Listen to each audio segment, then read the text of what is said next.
মর্মর মূর্তি। সবাই তোমরা হাততালি দাও, প্রণাম জানাও। সেই সঙ্গে স্বামীজির প্রতিকৃতি এবং ভগিনী নিবেদিতার প্রতিকৃতিতে একে একে পুষ্পস্তবক প্রদান করা হবে। সেই সঙ্গে শুরু হবে আমাদের নিবেদিতার উদ্দেশ্যে, ভগিনী নিবেদিতার উদ্দেশ্যে সেই নিবেদিত সঙ্গীত পরিবেশনায় আমাদের বিদ্যালয়ের ছাত্রীরা।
সুন্দর একটি নিবেদিতার সঙ্গীতের মধ্য দিয়ে আমাদের আজকের অনুষ্ঠান শুরু হলো।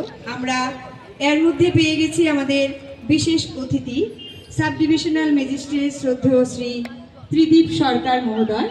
আমরা ওনাকে বরণ করে নিচ্ছি।